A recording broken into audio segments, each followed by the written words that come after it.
welcome to the Animal Training Academy Making Ripples podcast show, the show where we share the stories of the ripple-making extraordinaires with behavior nerd superpowers who make up the Animal Training Academy membership. I'm your host and one of the happiness engineers at Animal Training Academy, Shelley Wood from Drop Your Jaws Dog Training in Cape Girardeau, Missouri in the United States. We're absolutely thrilled and grateful to have you here with us today. Make sure you go ahead and hit that subscribe button so that you don't miss a single episode. This show is brought to you on behalf of the Animal Training Academy membership. So if you like the conversations in these episodes, then we want to invite you to continue them with like-minded people in the ATA membership, which you can find out more about at www.atamember.com. Within the membership, you can get access to twice monthly live web classes, the back catalog of previous web class replays, plus a huge library of videos and projects to help you problem solve your training challenges. And we're a sociable bunch with an exclusive private Facebook group and forums area. It's like a Netflix social media platform for animal behavior geeks.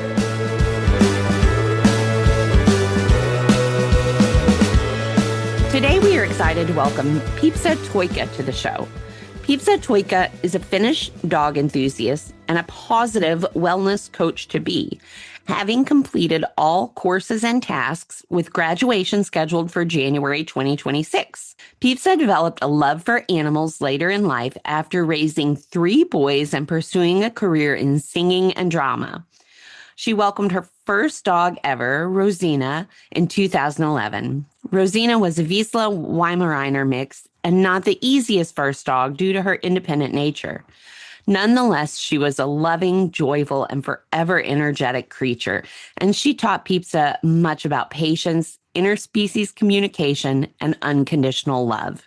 Pipsa wanted to do something beneficial for people, so she started training search and rescue with Rosina. Rosina never graduated to help the police, but Pipsa did. Rosina got in a rubble search response team, though. She left this world a day after Jane Goodall passed, and Pipsa hopes their paths have crossed near the pearly gates. Now Pipsa and her younger dog, Musetta, a working Labrador, are carrying forward Rosina's legacy and continuing on together. Pipsa's primary focus in life has always been spreading joy and happiness.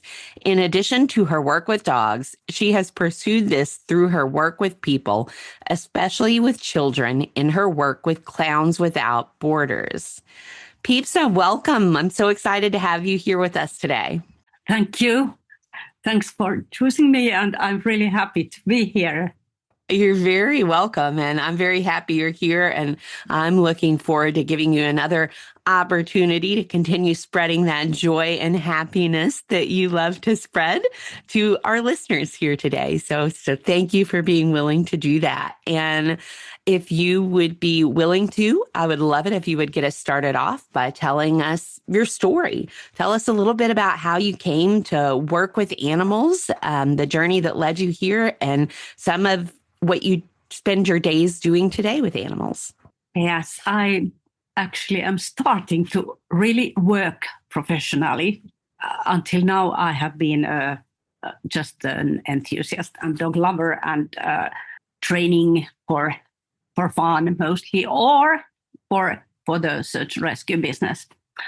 And my story started in 2011, but before that, before having my first own dog, I had to take care of my my boys' dogs over months actually, and then I got used to communicate and take care of dogs. And I was totally a novice when I went to the search and rescue group, and I think they had a good laugh with me many times.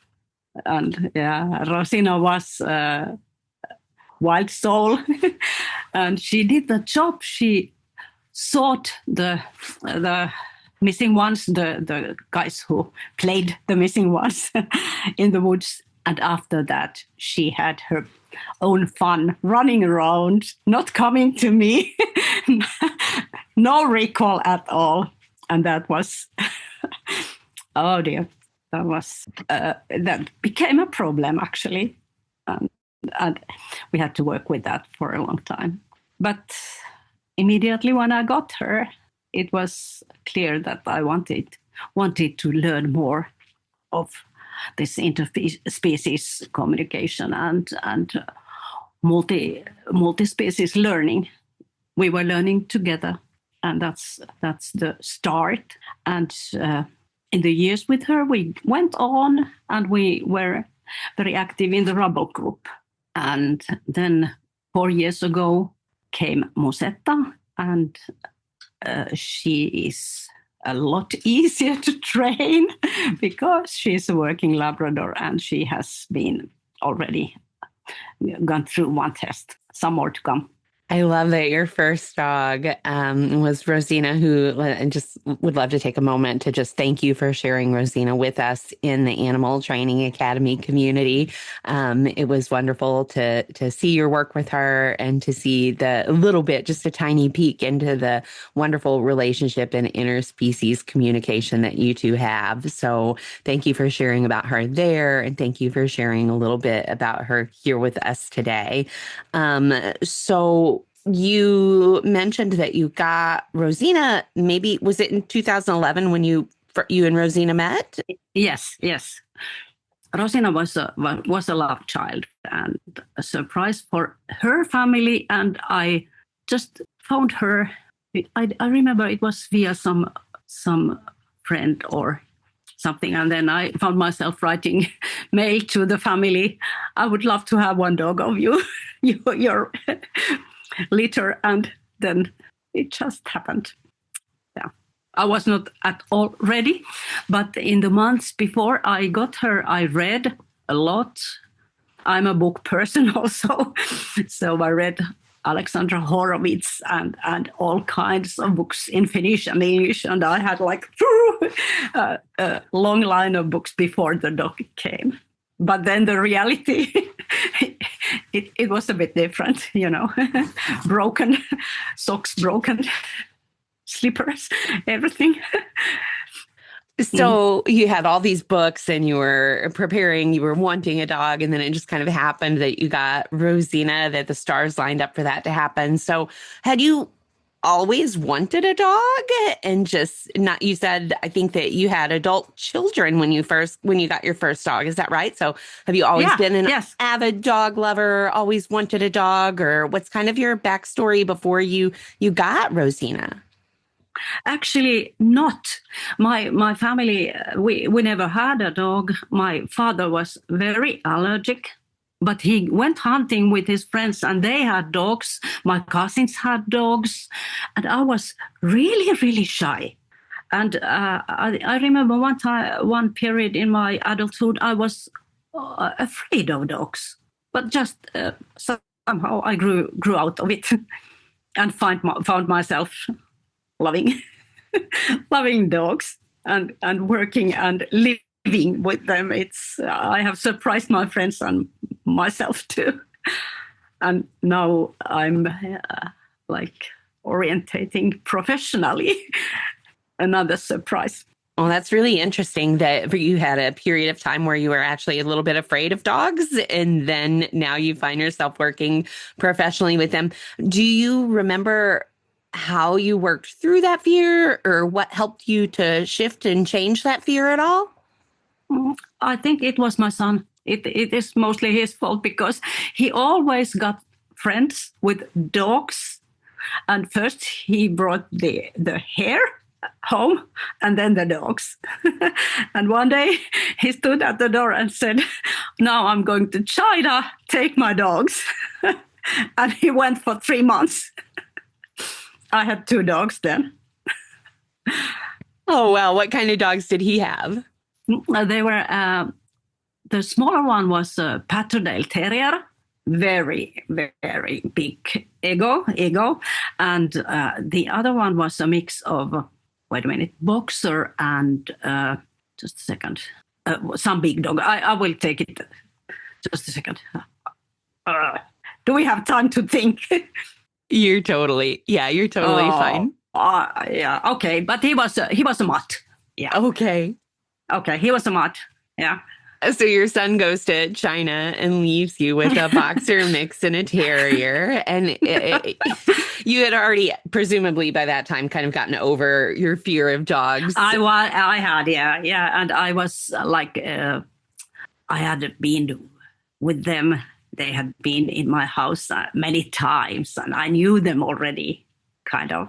And is that when you were watching his dogs, is that when you kind of got bitten by the bug, so to speak, and wanted to get a dog of your own? Yes. Yeah, it was their fault. They were so nice. And yeah, also the smaller one, the terrier, was very, very, very angry. She was like heartbeat for the other dogs too. The bigger ones always backed when she looked at them, terriers. I love terriers. They definitely, in general, seem to have some pretty big attitudes, big personalities a lot of the time. So they can be a lot of fun, I think. Yeah, it was very, very interesting. And also I learned a lot from them too. Yeah. And so then you got your own Rosina, and you got into search and rescue. And it sounds like that was a really interesting journey for you. You mentioned earlier that she did good with finding the human she was supposed to be looking for, but then after, it was a bit of a challenge to rein some of her enthusiasm in, maybe might be one way to label that. How did you approach that?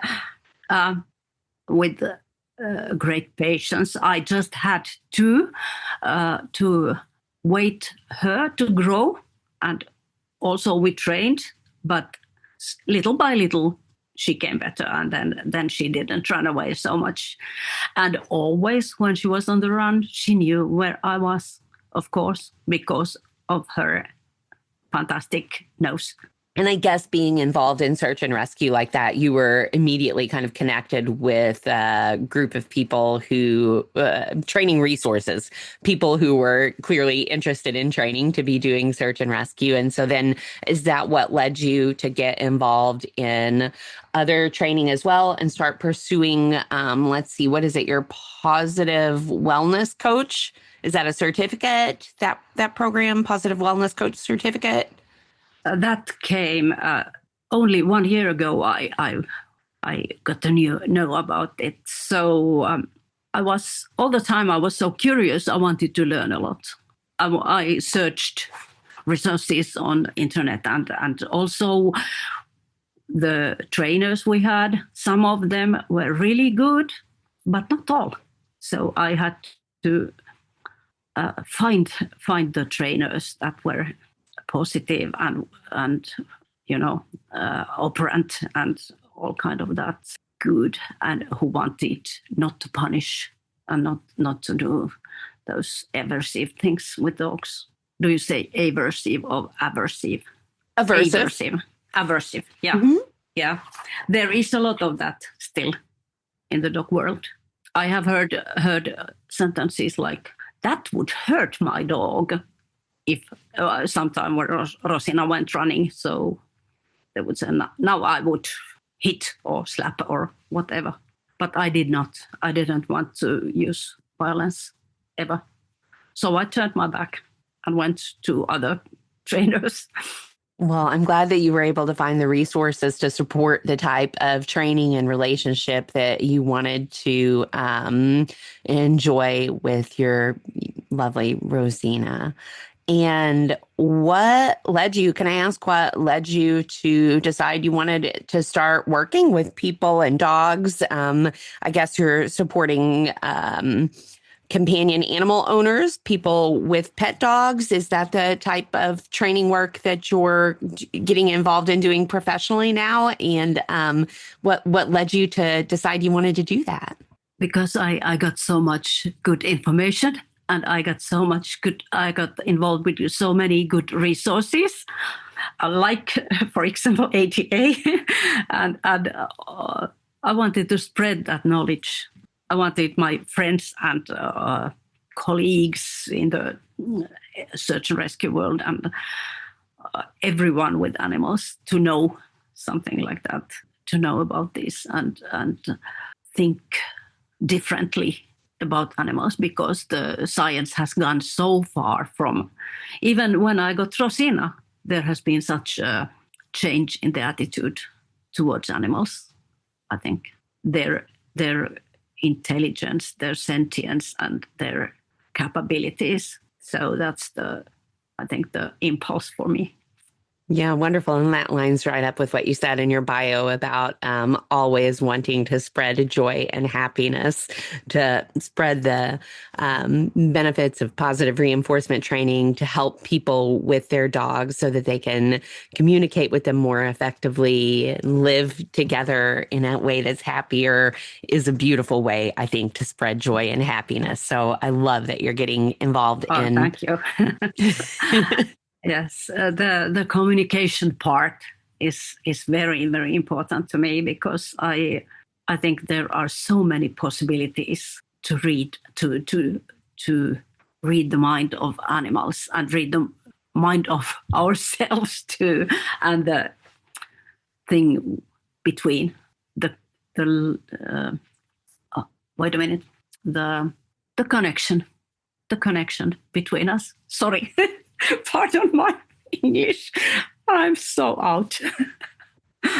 No need to be sorry. Thank you I'm always so grateful for people who come on this show and are willing to engage with me when English is not your first language. So please don't be sorry when you have to take an extra second or two to think about the word that you're wanting to use. We're just grateful that you're here with us today and sharing a little bit about your experience and knowledge with all of us. So thank you for that. And so the communication, you said, with animals is really, if I'm understanding correctly, that communication piece, that interspecies dialogue, is something that's really important to you and something that you enjoy with learning more about and expanding with the animals. How did your experience and your knowledge with interspecies communication evolve over the course of time that you had Rosina? Do you feel like she helped you develop that skill? She really did. She was very sensitive to human feelings. And she was actually one time, may I tell an anecdote about her? Yeah, we were walking with her, and she started barking to a lady who walked just calmly and like an ordinary lady going to shopping or whatever. And she barked and barked and barked, and I tried to get her going. And then we went, and after we came, we saw a railway bridge near our house and lots of alarm devices, police, fire brigade, everything, ambulance. And it was so that that lady had tried to jump from the bridge. But they got her, they saved her. And Rosina had known that. She knew what happened inside that woman. And I was so ashamed, but after, I was very amazed about her capacity. And also other not that dramatic situations. She was like interpreting people very well. So thank you for sharing that story with us. Wow. Rosina was an amazing dog and had quite the capacity, it sounds like, for understanding humans and the environment around her. And she did. Also, I never saw rabbits in the dark before Rosina. She taught me that too. Far away behind the trees, some movement. I never noticed it before. And so your work with Rosina, it sounds like you then, if I read correctly, you graduated to help the police with search and rescue work. Is that right? Yes, I've been on many searching situations. And will Musetta do search and rescue as well? Yes, she passed one test already, and now in the spring she will have another, and then one, and then she's Then she'll be she's ready. qualified. Yeah. Okay. Wonderful. Well, I look forward to seeing what the two of you get up to together. And then you are going to be officially certified as a positive wellness coach sometime here in January. Is that right? Yes. 24th. So what is that? Tell us a little bit about that, please. What is a positive wellness coach? A positive wellness coach helps people to understand their dogs better and also to cope with the problematic behaviors they have. I had a client, like a project for the school, and the dog was, he was not aggressive, but always wanted to jump on other dogs when they went on walks. And it was irritating for many people who came across, and also for the dogs they had, because the dog, my project dog, was quite a big one. He was a big Labrador, and the smaller dogs were afraid, and the bigger dogs went mad sometimes. So we started from that, and I started doing free work with him. Actually, we worked outside because she had, the owner had a really small flat, so we couldn't do. But I also told her how to do that inside in the home. That's so we can work with problematic behaviors, and if there seems to be something medical behind it, so we tell them, ask them to go to veterinaries. And we cannot fix everything, but we can help them see how to approach the problems they have, and sometimes also do things that help. And I was very happy to hear, after 1.5 months working with this dog, and he could get past small dogs. And a week after that, the owner told me, okay, first time we passed a big dog. So wonderful. They can walk again. That's great. It sounds like a really great way to support people, and like it is provides a pretty holistic approach to doing so. And science-backed. They are like doctors who PhDs who are our trainers. So we had to read a lot of scientific things, and I, as a reader, I enjoyed that a lot. And I think you mentioned free work. Was that Sarah Fisher's ACE free work that you were talking about? Just that, yes. Yeah, yes. yeah. I've been doing that with my own dogs, just adapting it myself, because we have no ACE free work trainers here, at least in my knowledge. I just want to take a moment to express gratitude to Sarah Fisher and all that she contributed to the animal training community. And so sorry to hear of her recent passing. It was heartbreaking. Really sad news. Yeah. Well, her legacy will live on through people like you who are incorporating her work to help people and animals everywhere. So thank you for that, and thank you for mentioning that today. She is a gift. She was a gift to us all, I think. Yeah. Yes. Well, thank you for sharing everything that you have shared with us so far today, Pipsa. And are you already, before we kind of move on here, let me ask, are you, do you have your own training business right now? I know you're helping people some. What does that look like for you right now? I have a business, but it's not for training animals. It's for training people. But there also is a paragraph, all legal business included, so I can spread it. I can have it do with animals, and I think I still have to find my niche, because there is a lot of competition, a lot of dog schools near my home and in the area where I live. So I don't know yet, but it may be also some musical. Let's see. And yeah, one thing I have been doing with my own dogs is meditation.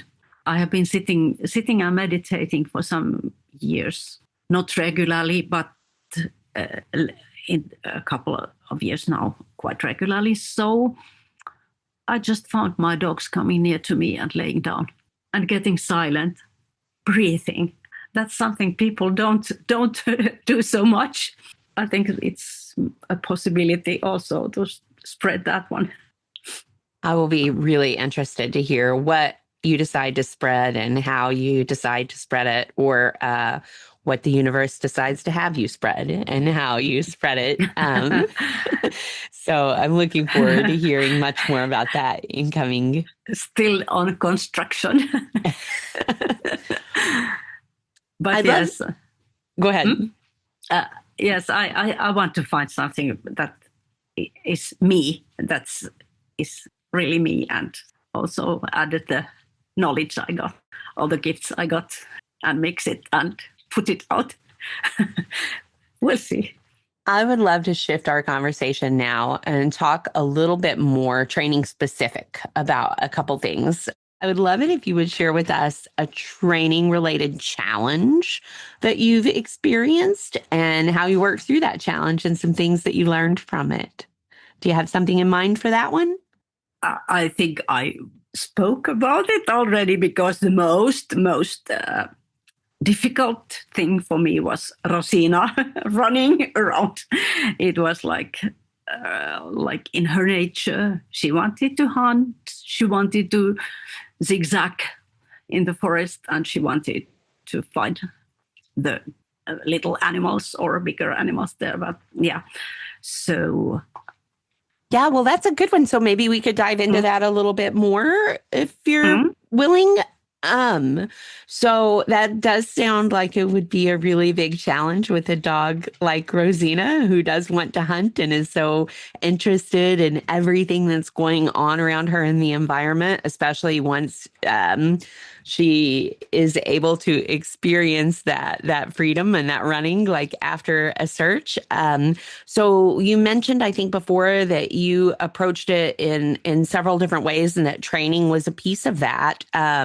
How can you remember how specifically you kind of worked on recall with her, getting her to come back to you in those exciting times? Luckily, she was very keen to food. She was that was easy to train her with food, and I took her food with me when I went to woods, and then she wanted to come. Every time she approached, she got some food, and then she went probably again for a little round in the woods, and then she came back and got food, and little by little she learned to stay nearer to me. So she was not the perfect obedience model, but that was enough for me, because I know she comes back. She returns and she stays with me, and we can go further. So it was mostly with kind of intuition that time first, and also later with a little help from my trainers and the tricks they taught me. Yeah. So it sounds like maybe her coming back to you was reinforced with food, but also with the opportunity to run again. Of course. Yeah, that's the Primac. Yeah, she had the opportunity to go again, and she didn't go that far, mostly, anymore. Yeah. So it like vanished a bit, the habit to hunt. And of course, I thought the point also with her that maybe she should have had the right to go hunting. But me and my husband, we do not hunt. So we had no opportunity to give her that chance. But hunting people, like people from the hiding places, I think it was satisfying for her too. And it was so that it happened. No can do. hunting people sounds like a pretty good outlet for her to be able to meet that hunting need. And I love that you were able to work through those recall challenges with her and that you were able to utilize both food and that reinforcer that she was really after, which was the ability to run, it sounds like. And it sounds like that Rosina learned over time that the most valuable place to be was near you when out and about. We kind of learned to trust each other. So I trusted her to go to, because I knew she'll be back in a minute. And also her size, her long legs and all that, she needed to run free, of course. Wonderful. Well, thank you for sharing that with us, Pipsa. Could you share with us now about a training situation that you're proud of and or that you found reinforcing? I have to say I'm a bit proud of my positive wellness coach training project dog, because he learned so fast. And also I could communicate with the owner, which was really nice because I never trained a person officially. I have discussed with lots of people about training situations and problems and different kinds of behaviors, but never done it for real. So I was suspicious in the start because I was a bit unsure if I can give them anything. And then we started with the free work and not walking the dog and, the games. Look at that, 1, 2, 3. Very simple. Very, very simple, and try to reinforce the contact the dog took to his owner. And so it took only weeks that the worst of his problems kind of faded. I suppose it's not totally over. It can happen. We have not discussed in a couple of weeks, but I will meet them in January one more time. And so we'll see what is going on. But yeah, I enjoyed the project very much. Well, congratulations on your success with that. I'm sure that the owners are very happy, very pleased. And I can't wait to hear what you find out when you go back and meet with them again in January. Yeah, me too. It will be interesting how they are coping now. But yeah, I trust them. The owner is very, very willing to do the things. So it will be good work for them. That's really important, isn't it? To be able to have the human end of the leash be receptive to what we have to offer and able to implement the plan. And is that part of your program too? Learning how to communicate with people, it sounds like you're already really good at communicating with people, but learning a little bit more about how to communicate with people and shape their behavior to help ensure success with the training plan? Yes, we had a week of that too. Part of the training was the client part also, and we had. I think we did the physical, the mental, and the environmental things. We went through so many things during the training. It was very, very broad and very. I think, what's the word? It gave us so much, so many tools to work with. And so also with the people, they were always in the focus too, because I think it all is communication, observation, giving space to each other and listening to each other with animals. All right. Well, this is going to be kind of a bit of a shift in what we've been talking about maybe, but I cannot let you get off of here without asking you a little bit about your Clowns Without Borders work. I'm confident. Well, I shouldn't say I'm confident because I could be wrong about this. I'm pretty sure you're the first person we've had on the show who has done work as a clown before. and who has done work with Clowns Without Borders. So could you share, I would love to hear, if you're willing to, would you share a little bit about how you got involved in clown work and then in Clowns Without Borders, and maybe also what Clowns Without Borders is for our listeners if they don't know? Yeah, Clowns Without Borders, it is an international organization to give psychosocial support to mostly children, but also families in crisis zones in the world. And we have chapters in 15 countries. It started in Spain and then France, US, and so on. And in Finland, we are a very small chapter. I got in, I think it was 2015, not that long, but yeah, straight to the deep end. And I was chosen to president almost immediately. Oh, something, yeah. And then we traveled mostly in Europe. We went to refugee camps and had first shows and then workshops. And then we trained the volunteers in the camps or orphanages in Romania or something like that.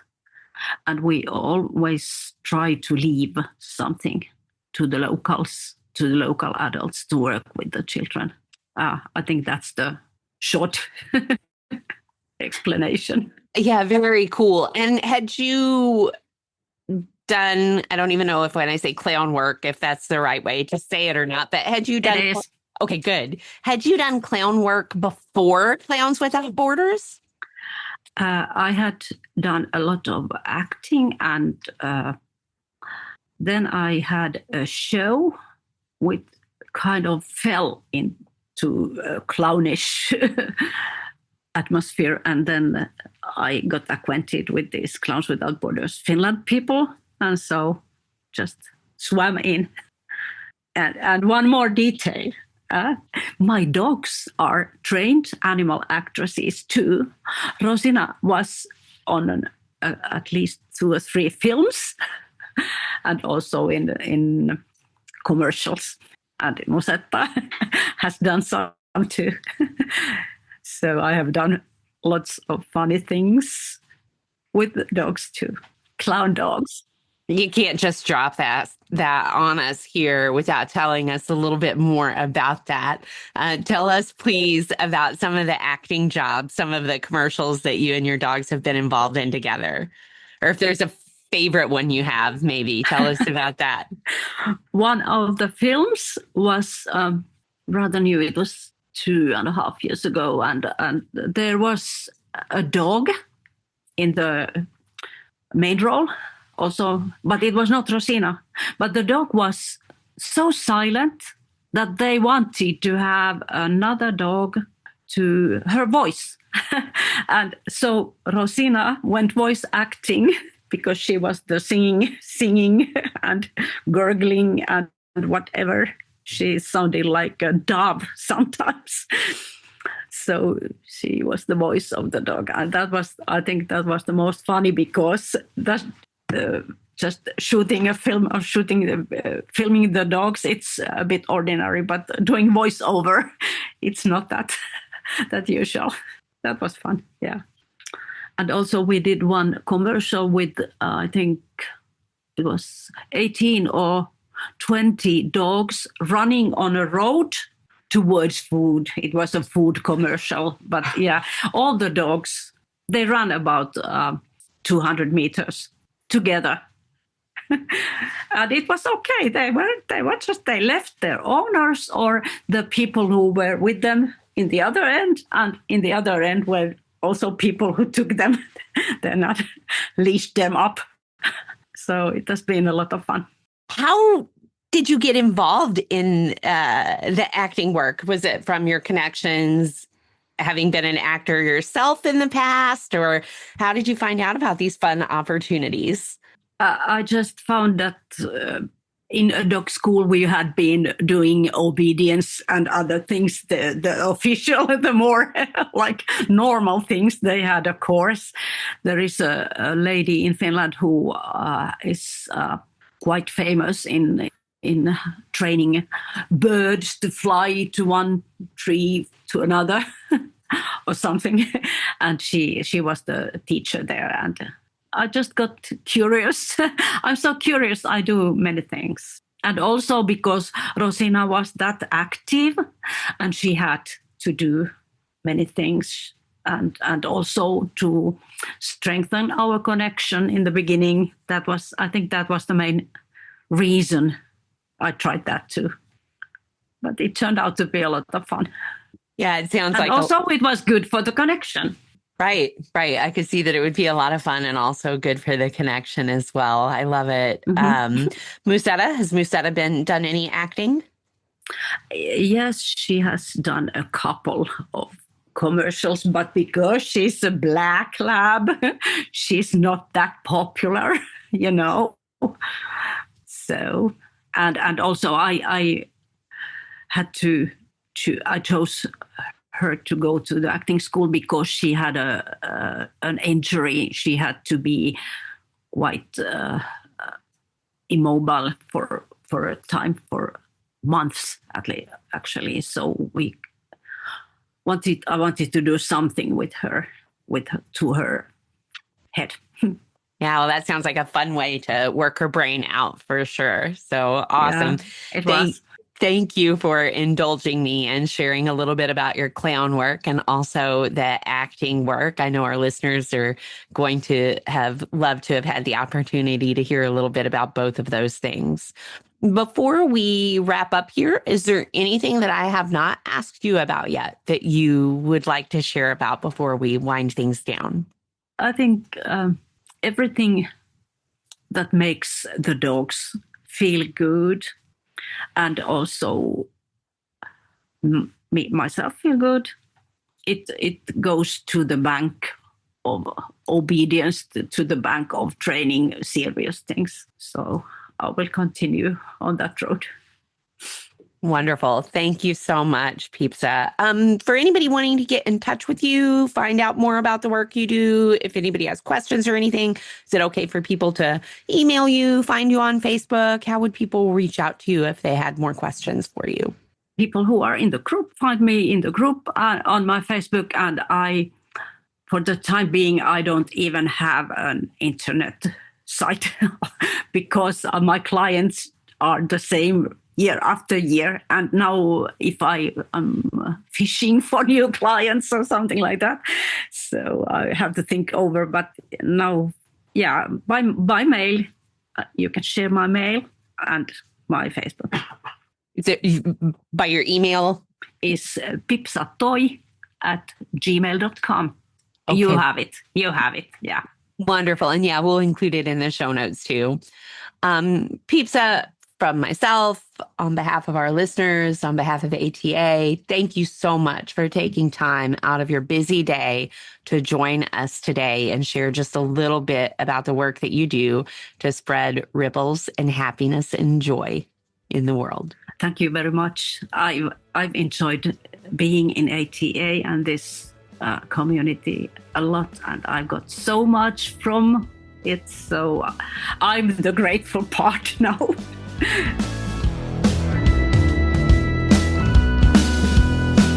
We do, of course, appreciate all of you tuning in as well.